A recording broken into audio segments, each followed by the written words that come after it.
this slide pack is probably not in your materials yet. We'll make sure it's in your materials before I go to bed tonight. It's a very wordy pack.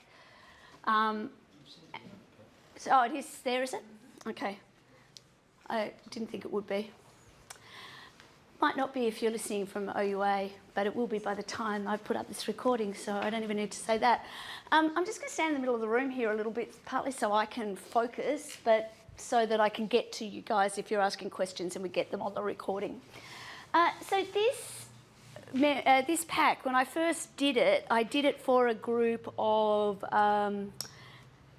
graduate and first-year lawyers in a large firm. I often go and do consulting around legal writing. And so I've sort of put this together, and I've started with this pack and then added some stuff in that's specific to writing assignments. Again, it's part of my Faustian bargain with you. The whole reason I teach is so graduates suck a little bit less. And so if I can give you this stuff that will help you with being a lawyer, and as a sideline it helps you getting the assignment right, then that's a good thing. So just bear with some of the language. I will point out where they're different. I think that the trick to doing assignment problems, to solving legal problems and then answering them, is the planning. That actually before you can write down your answer, you have to work out what the answer is. And if I was only allowed to give you one piece of advice for writing assignments, it would be that. That often what I see where people fall over is they've started writing before they've worked out what the answer is, and that they haven't gone back and changed it. The number of assignments that I see, particularly early on, that start with, Fred's clearly in the wrong here and hasn't got a chance, for this reason, this reason, this reason, and for that reason, even the High Court would agree with me that Fred's going to win, and hands down. Like, you know, we start in one place and we go somewhere else. And part of that is, particularly when you're writing, if you're not used to writing longer form work, you get lost. You're doing it over a period of time. It gets messy.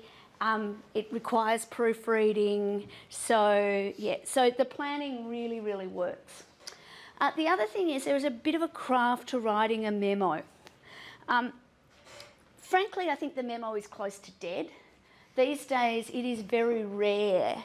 And those of you who work in law firms can tell me whether you agree with me on this as well, but it's quite rare to send long pieces of correspondence around. Most communication is actually happening inside the email.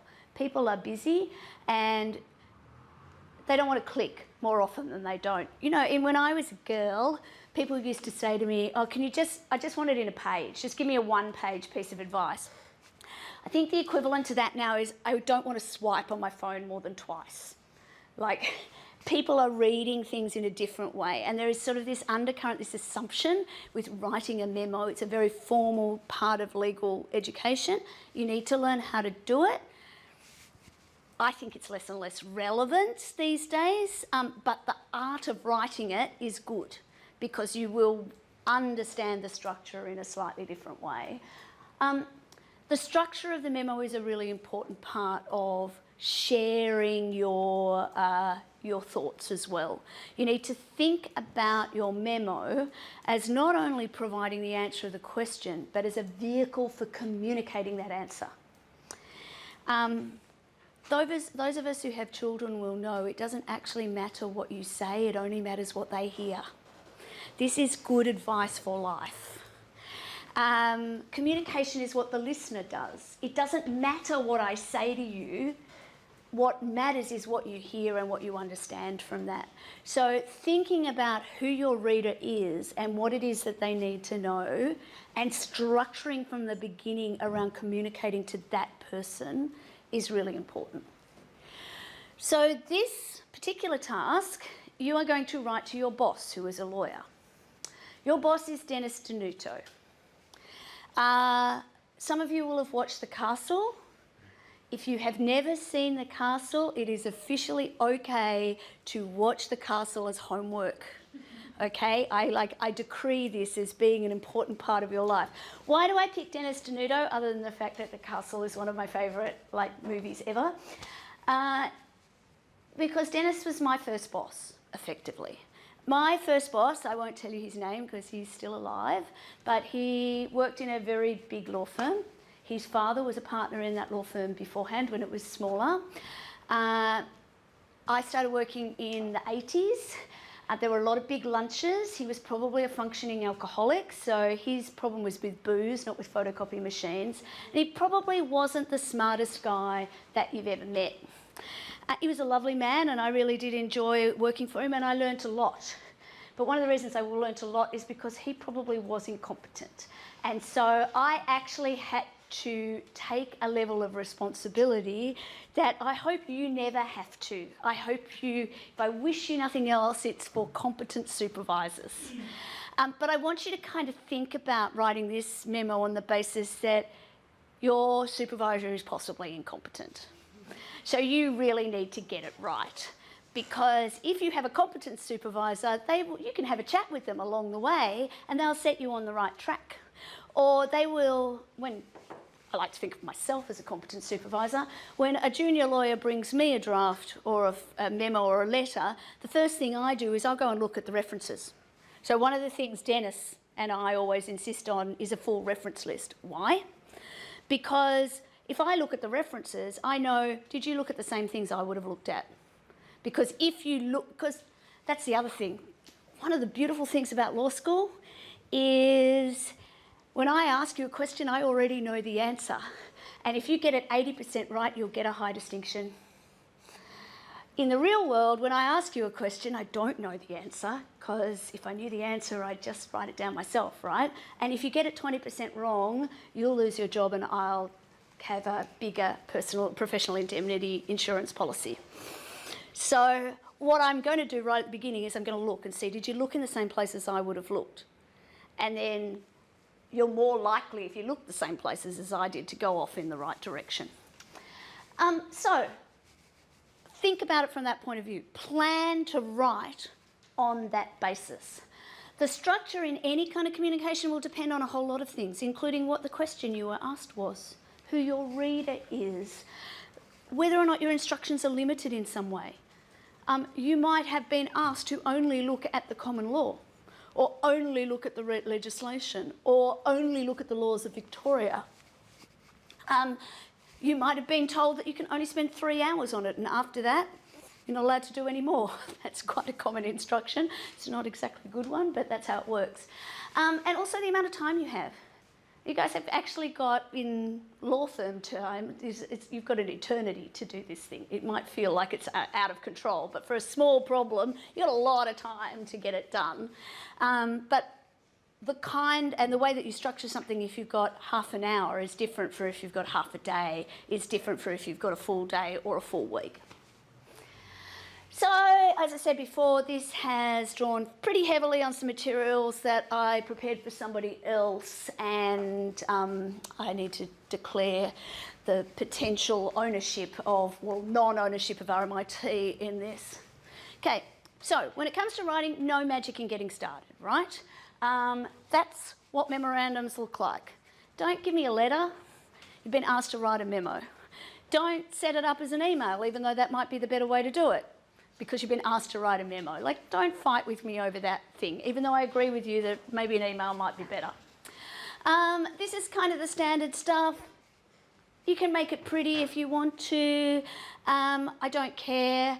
I would like it in a PDF format so that I can scribble on it if I need to, particularly if I'm, the way that it, no, don't worry. I'm just about to tell you stuff that you do not need to know.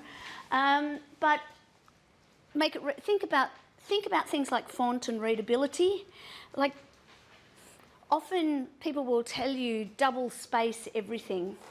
It's just like, actually, have you tried to read a page where everything is double spaced and there is no white space on the page? Like, give me some white space, give me some places to scribble on. Think about how it looks on the page from the point of view of making it easy to read. I wouldn't do it in Comic Sans. I certainly wouldn't do it in Wingdings, but anything that I can read makes sense. Do you need to put a table of contents in it? It's completely up to you. I would definitely think about your word limit if you're going to do that. That's an easy place to cut. It sounds like a lot of words, 2,000 words. It's amazing how few people are under the word limit. People will ask me this question all the time. What's an acceptable over/under the word limit? I don't know. 10% is a rough rule of thumb for just about everything. What will happen is we will not count your footnotes. We will not count any appendices, your reference list, anything like that at the end. I will count your table of contents if there is one in there. I will count headings, things like that. Having said that, I do not actually spend a lot of time counting. One of three things will happen. Either I will read your memo, I will be sufficiently entertained and enlightened about the subject matter, and I won't really pay attention to the length of it because you will have answered the question. Or I will read your memo, it will be really, really short, and it will probably miss a few key things. And because you've missed the key things, not because it's short, but because you've missed key things, or you haven't gone deep enough on some of the other issues, you won't do as well as if you had gone deeper and had more words. Or you will be way over the word limit, and I will get bored when I'm reading it because you will have repeated yourself over and over again, or you will have said things in a really verbose way, like you're trying to emulate the way I speak. Which, might amuse me, but beyond that. So I'm not going to crucify you for being particularly over or under, but in the rubric, when I'm looking at how good was your writing, I will say you're too verbose. You're going to need to be more active in the way that you write. You're going to need to write more concisely. Or you've missed issues. Understand how it works? In relation to table of contents, this is probably the only time that somebody will say, let Bill generate it for you. If you are not a competent user of a standard word processing piece of software, so Bill here is Bill Gates, Word is the one that most people use, but you could use OpenOffice, you could use anything. Lawyers, the tool of our trade is writing. We do not do that with a quill any longer. You will do it on a computer. The days of dictating into a dictaphone and somebody typing it for you and correcting the spelling, pretty much gone. If you go into any modern law firm, you will see that lawyers are typing their own documents. If you are a two-finger typist, if you do not understand the difference between a heading style and normal styles, if you do not have any idea about automatic numbering or cross-numbering, cross-referencing, this is as good a time as any to start getting yourself some word processing skills. I know it sounds boring, but it will help you in the long run. It will also help you type ergonomically so that you don't hurt your wrists and fingers. But again, at the beginning of your degree is a much better time to be doing that than towards the end, because you've got a lot to do.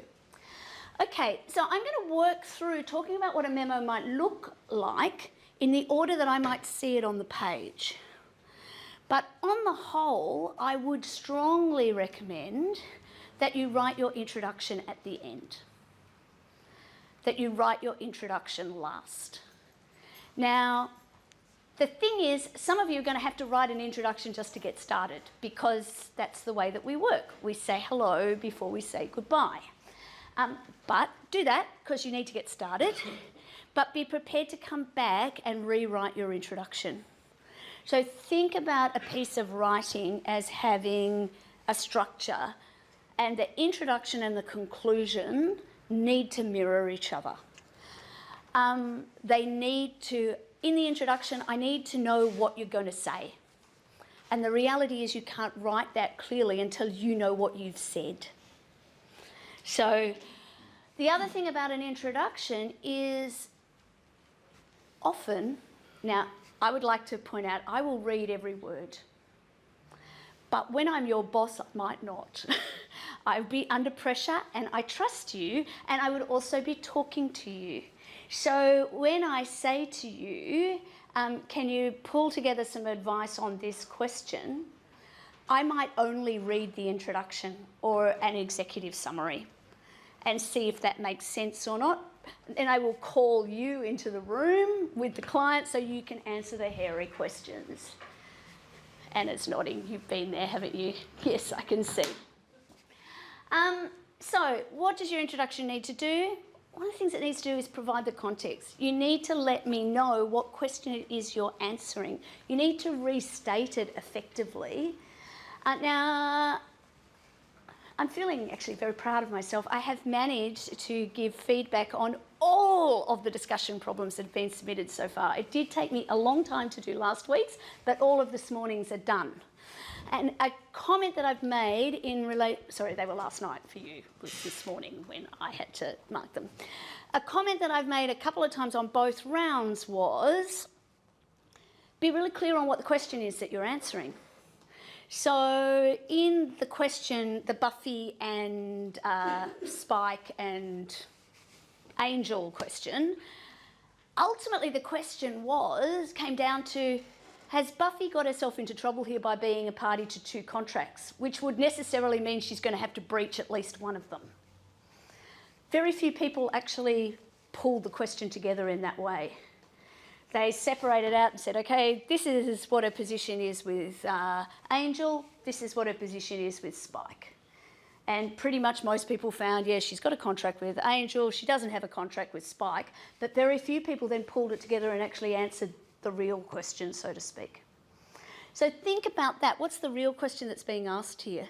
If you were Dennis, think about what you would do with this memo. Dennis is off. Where's he gone? He's gone to Bonnie Doon or something, hasn't he? He's doing whatever he does. He's getting back at midnight just to pick up that memo from the desk, and presumably he's going to then read it, and the next morning, what's he going to do? In this imaginary world we live in. He's going to meet with a client. He's going to talk to them about it. Maybe he turns it into an advice of his own. He might take that and turn it into a letter, but more likely he's going to meet with a client or get on the phone and talk to them. So this communication needs to give him up front what it is that he can tell them. So what's the question that they're going to be asking him? How can they answer that? Identifying the scope of instructions and research, probably not so important in an essay. We know what your scope of instructions are. You've been given them in a written form, which is actually quite unusual. In the real world, you would have gone to a meeting and you would have had to record what the client said. And so then there is real value in repeating in the memo, this is what the situation is, this is what the client said, this is what I think we need to do, or this is what the question is. But in this particular case, you've got all of that information anyway. So think about what you reproduce. If something is unclear, you might need to reproduce it. If you need to make an assumption about something. So in some of the information, you've got a lot of detail, and some you don't. So if you're making assumptions, there is value, and I talked about this last night in the tute, there's value in articulating what the assumption is and thinking about what are the consequences if I'm wrong? And if the consequences, if you're wrong and it doesn't change anything, then the assumption's probably not that important, right? So I assumed that our client was wearing a tutu during all of these discussions. If I'm wrong, it doesn't matter. It doesn't actually affect in any way. But if I assume that there was nothing else in the email other than what's recorded in the file, that's fine. But if there's something else in the email that goes to the nature of the contract or the offer or whatever, then in fact it's going to be a completely different story. And so in order to confirm my advice, I need to get copies of the email or the video of the interpretive dance or whatever the issue is. And despite the fact that I've just been speaking about this for a really long time, be brief. And again, remember, you've written the rest of it by the time you settle this part of it, so you can do that. By the way, in the rubric, if you have a look at it, in the HD criteria, it includes things like diagrams were useful and helpful. Some people will use a diagram early on, particularly if you've got a complex timeline or complex parties or a structure or something like that. Putting something useful at the front, if it's easier to visualise it than it is to explain it, feel free to do that. Doesn't mean you have to. What I'm looking for is how do you communicate these complex ideas to another lawyer? And then, I'll talk about writing it last again when we get to the conclusion. Okay, a memo will often set out what the facts are. Make the word count by making every word count. So when it comes to identifying what the facts are, I already have the facts, right? I've got the same piece of paper that you've got. So if you're reproducing facts for me, you've got to give me something that I don't already have. Okay, so referring, when you're talking to Dennis, if you refer to information on the file, that's fine. But if you have a question or assumption, if you need to point something out, do it in a way that helps me better understand, or Dennis better understand, where the issues are. Also, we're talking about legally relevant facts. So part of what I'm doing when I'm assessing your work is looking at whether you can make judicious decisions about what to include and, importantly, what to leave out. So again, it's about getting that balance right.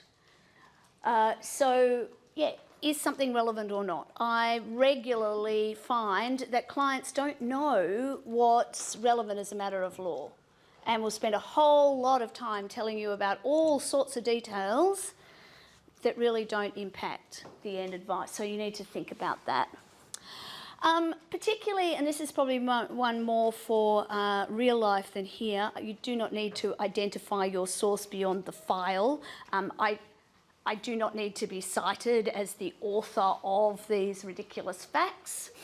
But in the real world, if you're gathering, particularly if you're gathering factual information from anywhere else, you want to identify, well, this came from the client, this came from a government report on the value of antique dolls, this came from something else, this came from that.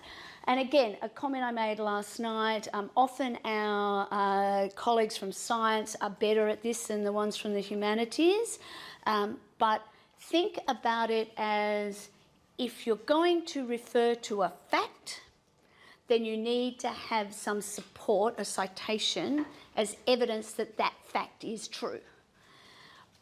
The way the law works is a fact, so you should support any statements about what the law is with a citation.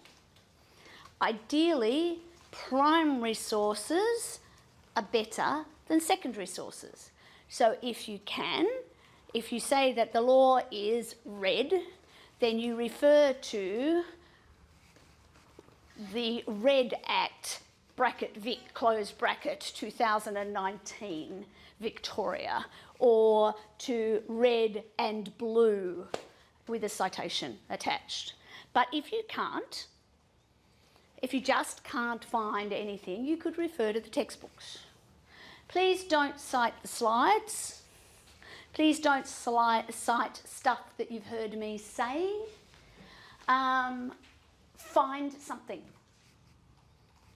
Research it and find it. It will help you realise how few citations there are in the slides and how I do need to work on that. Also, if there's some disagreement, and again, more a real life thing, but if facts can be read in more than one way, or if there are two parties have different ways of looking at them, say that. Make sure that that discrepancy is identified. Our jobs as lawyers are to advise. We advise our client, and we need to advise in our client's best interest. And we need to do so fully with their interests at heart, which sometimes mean telling them when they've got no chance.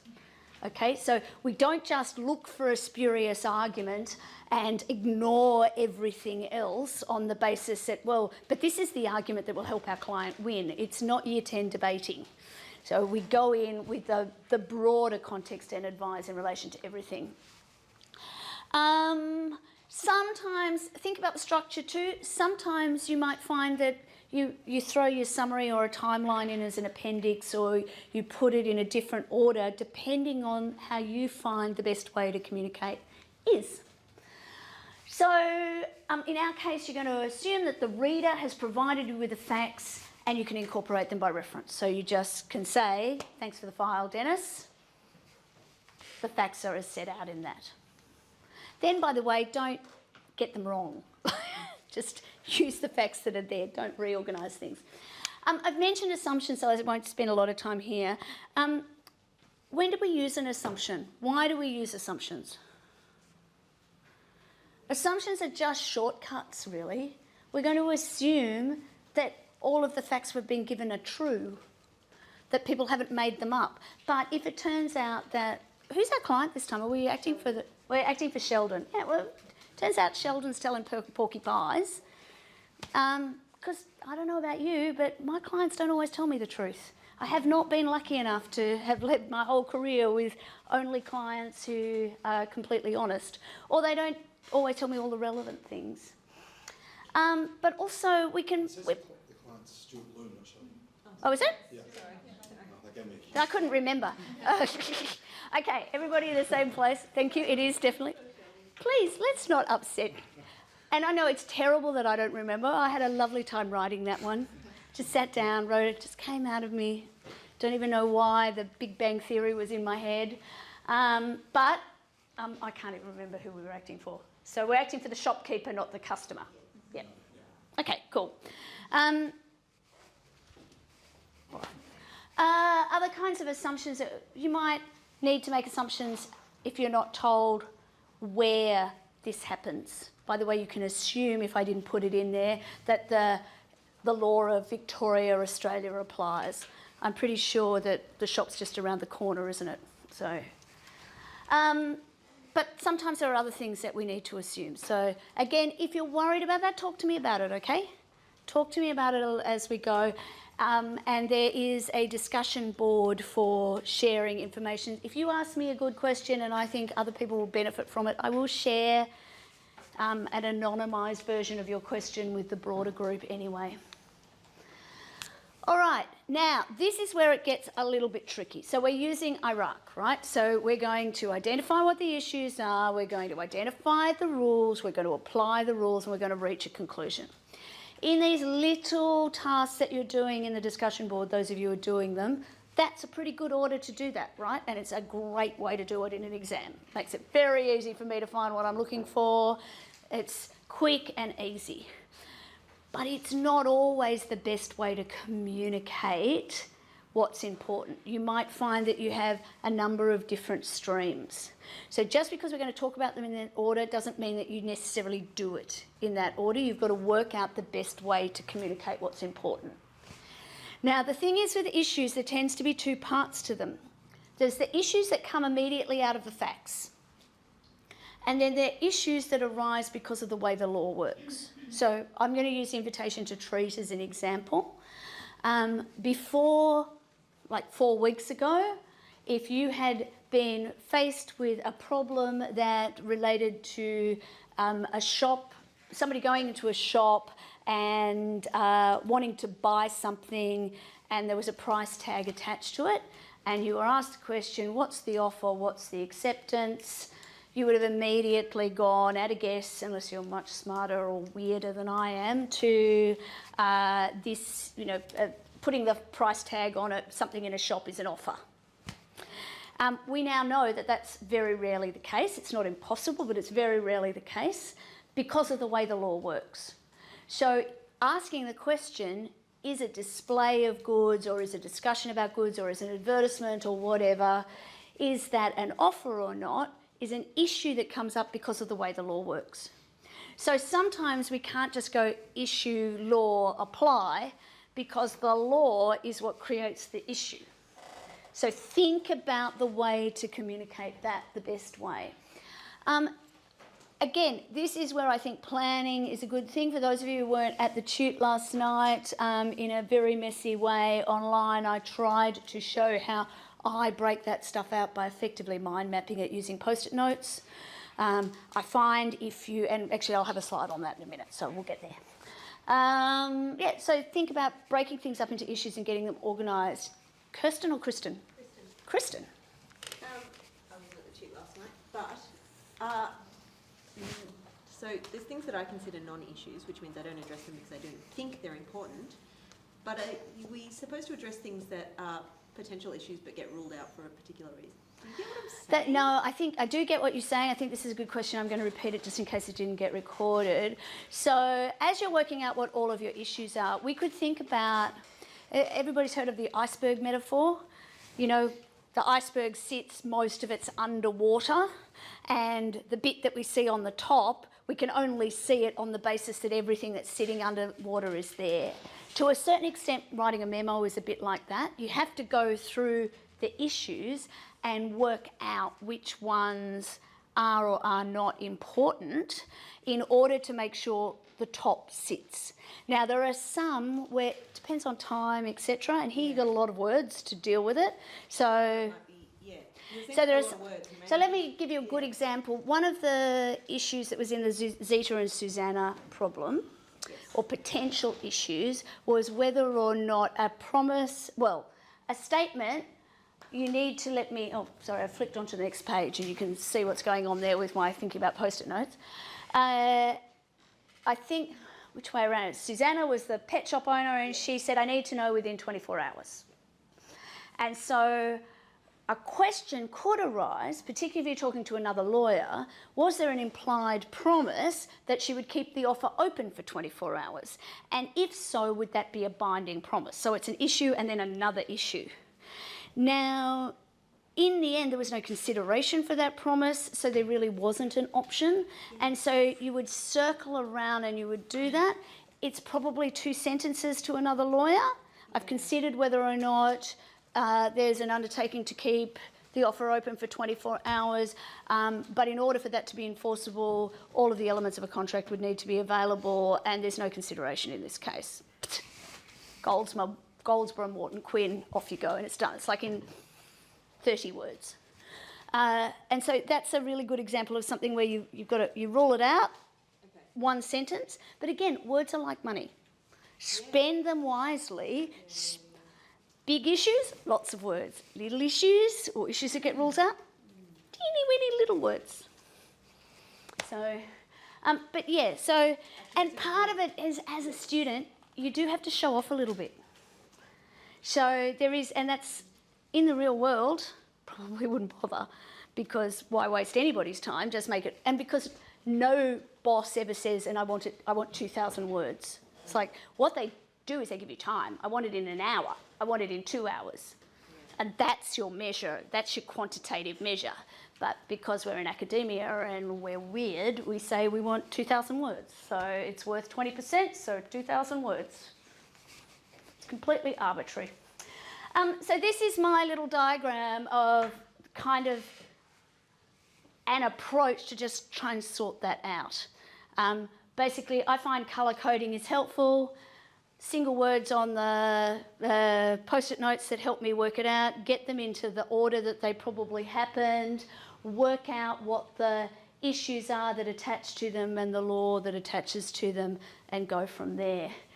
The other thing that I think is really helpful once you've identified all of your issues, and this really goes to Kristen's point. Kristen?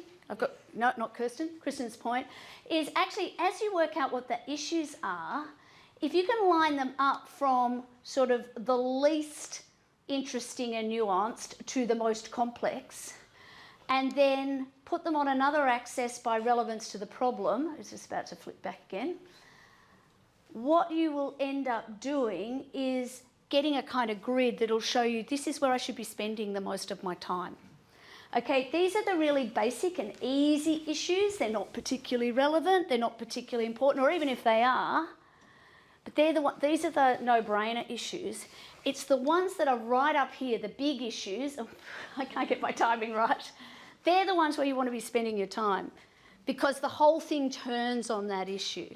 And I know that's like thinking like an MBA instead of a law student, but you know, hey, we can do that. So does that make sense to you? And again, that's just a Cath tip. There's no, you will not be, that's not on the exam. That's just how I do it. You guys will find your own ways of doing it that work for you. So once you've actually done that planning, begin with the strongest arguments. Begin with the most complex things, because you will run out of words. Leave plenty of time for editing and paring back. Also, think about your writing. Topic sentences. I know it sounds like primary school, but they're really, really handy. I love a heading. Headings really help me navigate through. Remember, think about how boring it is to write these things. I have to read one for every single person here, right? And it's over and over and over again. So same in exams. If you can make, again, think about your reader. Not just me. I'm just probably more likely to tell you than most other teachers. But I mean, think about your reader. Think about us. Make it easy for us to give you the marks, to see the stuff. If your key point is buried in the middle of a paragraph that goes for a page and a half, the chances of us seeing, we don't mean to miss it, but I've done that. I've given feedback to a student a couple of years ago. I'm mortified by it, but I'll admit it. They had a heading that said something different from what the next paragraph was about, and then there was kind of some blank space, and then the next page there was a paragraph that was the whole of the page, and in the middle of that paragraph there was a fairly key point. Bizarrely, I remember it was about Pinnell's case, which we'll talk about today. Fairly key point. And then in my feedback, I pointed out that they missed Pinnell's case. But they hadn't. I missed seeing them write about it. They didn't write about it particularly well, but I said, you missed it completely. That is not, I'm embarrassed, and that's unfair. It's human. Like, I just read a lot of pieces about it. They, of course, were very distressed. Not unreasonably so. I think we worked it out. I hope they passed and they're not in this class, just in case I'm saying this again. But I think we worked it out. But think about that time and angst. Actually, if you think about the structure and if you're highlighting what's important, and that's one of the benefits of getting your AGLC4 referencing right too. Again, in the real world, your boss doesn't care about that. In fact, I give graduates who work for me a way of setting out where they've looked, because I want all the same relevant things together regardless of whether they're cases or legislation or government reports or whatever. But here I just want you to do an AGLC4 report in the normal way. One paragraph, one idea. One paragraph, one idea. One idea.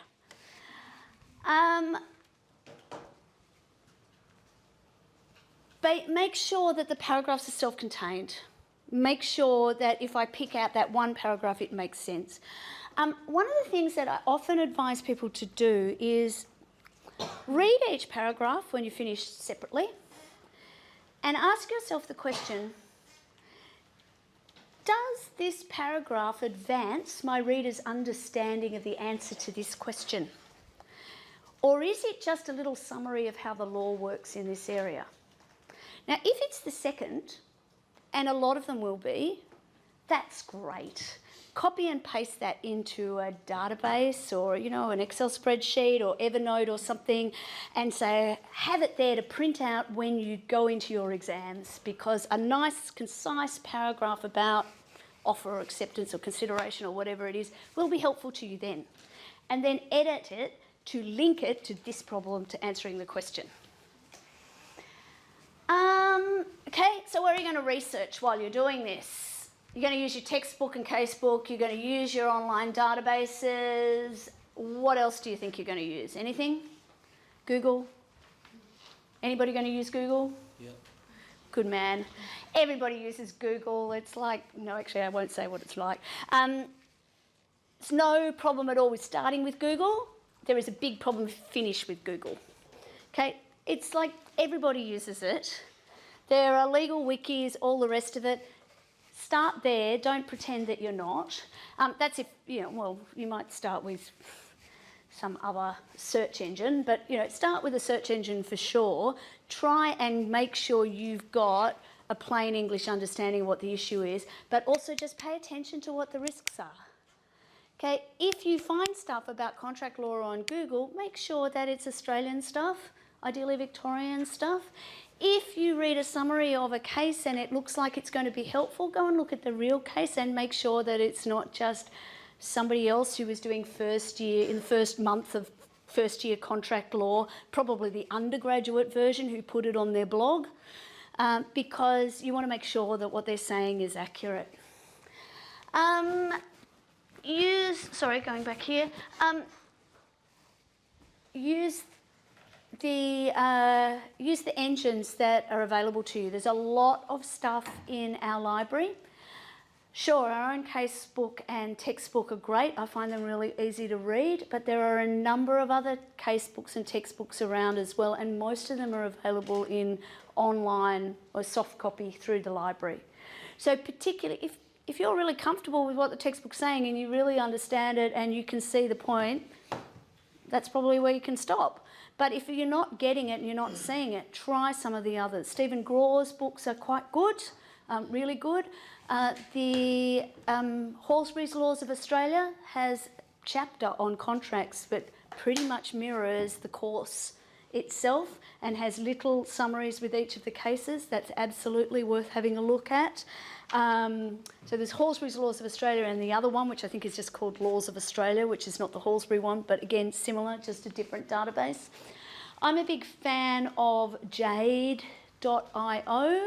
I like that because it's got a very open search interface, and I can search for things like, cases involving contracts and antique dolls and see if I can find something right on point. But again, do what you feel comfortable with. Ultimately, this is all leading to a conclusion. What is the conclusion going to do? It's going to answer the question. It's going to do it in a really precise and concise way. Even if everything else is really woolly and all over the place, if that paragraph at the end tells me what the answer is, that will redeem you no end. So this statement here, and this confuses people because often in the real world, we don't worry too much about the structure of the memo in that sense. We just have an executive summary up at the beginning. So the introduction and the conclusion, executive summary become the same thing. I'm actually happy for you to present it that way if you're comfortable doing so, but just make sure that they top and tail. Don't introduce anything new in the conclusion. Like, the conclusion is not the place to introduce a new case or a new law or a new idea. Often to a conclusion in the real world will be the thing that your firm's knowledge management will take out and put into the database for later with looking for, okay, we've got another advice that we need to give about secondhand Star Wars figures. Let's see if we can find that advice on our system. The other thing I want to say here is take a stand, answer the question, don't be indecisive. Now, there's a balancing act here. At the end of the day, you can't sit on the fence. You've got to drop on one side of the fence or the other, okay? You cannot sit on the fence. At the same time, you are not Justice Cathryn. You are not a High Court judge. And even if you are, you stand alone. You are not a full court. So at best, you can indicate what you think a court would decide and why. So again, one of the best memos I ever read from a graduate lawyer, this is probably about 15 years ago now, began with the words, "I can say absolutely without a shadow of a doubt the answer is unclear." Don't do that. But again, I can say without a shadow of the doubt, Sheldon's a loser, Stuart, you're okay. Probably not so good, okay? Actually, a tentative conclusion, make it clear what side of the fence and why. But remember, you are not God. Conclusions need to be brief, they need to summarise the main arguments, and they need to tell me what the answer is. You don't want to introduce anything new. I'm very sorry, I think that's my phone ringing, sorry about that. And must be logically consistent with the argument that you have. Legislation may or may not be relevant in this site. Avoid trying to give us long quotations. Legislation. Now, in the real world, you'll often need to provide a section or a section of the legislation, a part of the legislation, so that your boss knows where something is coming from. Weave the salient points into your memo and attach the rest. It will not be particularly useful to have swathes of long quotes from cases. I don't care what the judges say, I want to hear what you think. So again, and remember, if your quote is more than 3 or 4 lines, I think it changed with AGLC 4, you need to present it appropriately with AGLC 4 formatting. Everybody comfortable with AGLC 4? It's all gorgeous, you love using it. My one and only tip for using AGLC 4 is bring up the PDF on your computer, Control F or Windows F, whatever. What is it? Command F, I think, on a Mac. Okay, I need to, I've got a case, Control F. How do I cite a case? What's the footnote? Just keep checking because they have some ridiculous rules. So a couple of things that I see all the time, I'll tell you for free. Number of people who come from, particularly from science, are used to doing Harvard or MLA type referencing. You will put the case name and then bracket the year, close bracket, and then you will put the rest of the citation in the footnote. We either have the whole of the citation or we have the case name and we take the year and the rest of the citation and put that in the footnote. Okay, they're different. It will look weird to you until all of a sudden it doesn't. It'll be like saying, you say verses now, you'll say and any minute. Case names legislation are in italics. If you are using Latin, I really hope you're not, but if you are using Latin, you will use, or any other language, it's in italics, unless it's a Latin word that is in normal usage. So check. There's a list of them in AGLC 3. I've been caught out on that by being too quick and saying, Latin should be in italics. Turns out, prima facie or whatever it is, fine. Footnotes, unless it's an M dash, don't know why I remember that, the footnote goes after the punctuation. So full stop, footnote, not footnote, full stop. But look for those things. Again, not a lot turns on it from a point of view of substantive marking, but if you're sitting there at a credit, it's hard for me to pump you up into a distinction if you've just paid no attention to AGLC 4. That's one of the few places where you don't really get marks for it. That's where you... By the way, my philosophy of marking is very Catholic. I am very Catholic marker. You do not start at 100 and lose marks for stuff you do wrong. So conversations with you about losing marks, they do my head in. You don't really lose them. You start with nothing and you earn them for the good shit you do, okay? So earn them. You don't lose them. Okay, so this is the stuff you're actually probably quite good at. Your discussion, your analysis of how it works. You've got to predict how a court would likely resolve the issue, bring cases together, avoid long strings of citations, pick the right case to support what you're doing. I've got this long list of points here for you guys to have a look at. I just want to see if there are any that I really want to point out.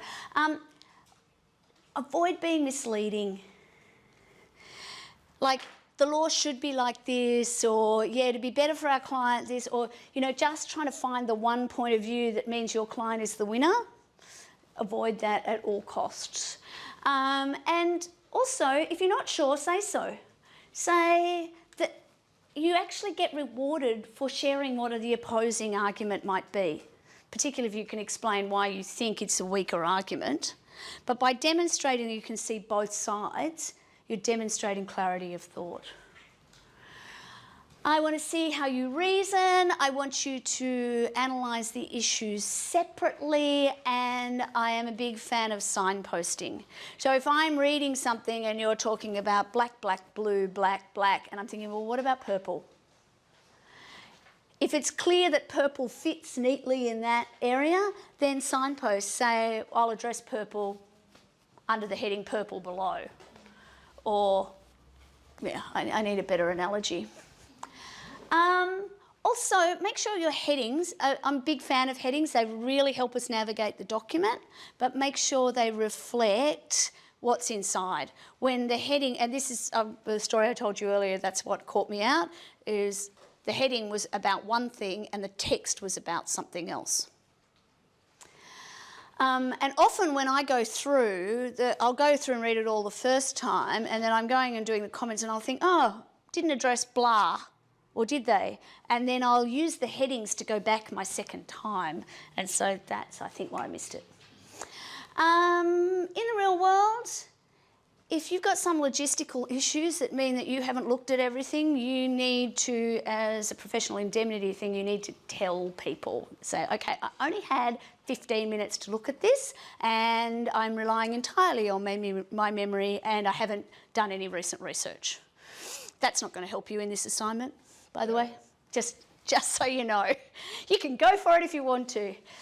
All right, the other thing you need to do before you start writing is look at the assessment criteria. There is an incredibly complex rubric in there with a couple of spelling mistakes, but the formatting makes it very difficult to fix them. But I think you'll work it out. Have a look at the rubric, see what I'm actually looking for. So look at that, and then before you hand it in, ask yourself the question, have I answered the question? I want to mention this before I'm going on and on and on. Sources that have been consulted. I want to see a full reference list. Now, not everything in your JD will ask you for that. It's not in your word count, do not worry about that. Even if you didn't quote from it, if it's under the water, to use our iceberg analogy, I still want to know you looked at it. And in the real world, your boss will want to know what you've looked at because that gives us a sense of how you've gone. In the real world too, I want to know if you've gone and looked at other law firms' websites and what they're saying and all the rest of it. That is often a really good way of doing research, particularly in contract because it's commercial subject. Commercial firms say stuff about contract law all the time because they're trying to get clients. But they're very much a secondary source and they don't have the same weighting as your textbook or the cases themselves. Even though actually they're written by the people who are out there doing it every day, so they will actually be useful to you.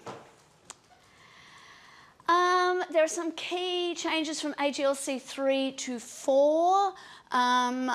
You guys all have a copy of AGLC 4, I assume. I think last semester I would have had the first lot of students who were working with both. But again, look for it online, Control F will be your friend. I saw that typo today and didn't fix it. There's now a rule about abbreviations and defined terms, which might help you. And Rule 7 now talks about secondary sources. AGLC 3 was particularly vague on internet sources, which is what you're using quite a lot. Form matters, but the substance is more important than the form. So give preference to your primary sources. Distinguish between cases based on hierarchy and relevance. So Australian High Court cases beat. I think I said this last night, I randomly put Carl Hill and Carbolic Smoke Ball in as authority for something, probably should have been Taylor and Johnson on objectivity. Good thing about Carl Hill is you can pretty much put it in as authority for anything in contract law, it's kind of handy. But if you're going to do that, show off by pinpointing to the part of the decision that is relevant. Peer-reviewed secondary sources where appropriate. hardly ever see appendices in these things, but some of you might really want to put in a timeline or something like that. That's fine. Diagrams, things, that's awesome. Okay, language. Active, plain English is the preferred way of communicating amongst modern lawyers. We don't use passive, old-fashioned, trying to sound smarter than we are language, and often the more passive and the more long-winded we are, the more we tie ourselves up in knots. There are some word choices we need to think about. For example, it's very seldom appropriate to say, oh, I feel the vibe on this is probably blah, blah, blah. You've got to be a little bit more authoritative than that. At the same time, and less relevant in this context, if you still need to investigate, if you need more time, you need to say so. But yeah, think about that. I love this quote because it's in some ways the exact opposite of what it is that it purports to say. Avoid legalisms. Latin phrases, abbreviations and other legalisms are the badges of legal writing. However, they are commonly redundant, usually pretentious and invariably unnecessary. When legalisms punctuate a paragraph, readability suffers. Like lavish capitalisation, frequent exclamation marks and underscoring for emphasis, legalisms serve as crutches when plain English would nicely suffice.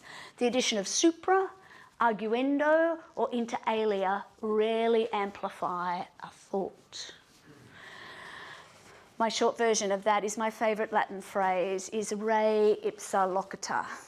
It means the words speak for themselves. If the words spoke for themselves, we would say it in English and charge less money. Get your citations right, but also think about, when you're talking about citation, or when talking about citations, think about readability. So if you've got a case right in the middle, so in place of development, Commonwealth, bracket 1969, 121 CLR, the court held blah, blah, blah. Turning that around to say the law says blah, blah, blah, see placer, makes it much easier for somebody to read it. So think about how you present that. Try and avoid string citations. Two reasons for that. One is they just go on and on and on. In AGLC 4, one footnote, many cases, not one point and then successive footnotes. We don't like that. But by picking the best case, I can see you making judicious choices. If you cite every single case on that point, I know you're just reproducing what your textbook has said. Okay, footnotes, law students love them because I don't know what it is. It's like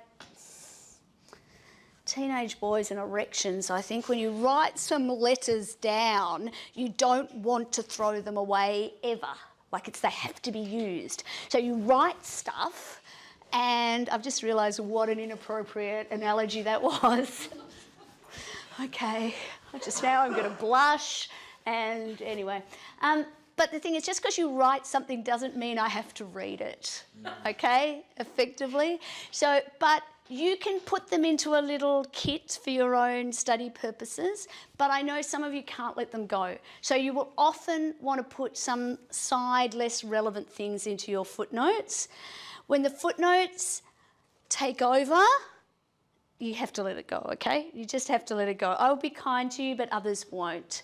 Legal writers on the whole tend to, we think we're cleverer if we use lots of quotations. I'm much more interested in what you think than your ability to reproduce accurately what somebody else said. Okay, last, I'm getting there, Ben. We'll have a break in a minute because I'm taking way too long. Final points. Review the assessment criteria. You will find them in the rubric, in Canvas. There's the basic criteria, but then you will see that there is a massive document that highlights at each level what things look like. Read it carefully. Answer the question. Answer the question. Answer the question. Answer the question. Have I made my point?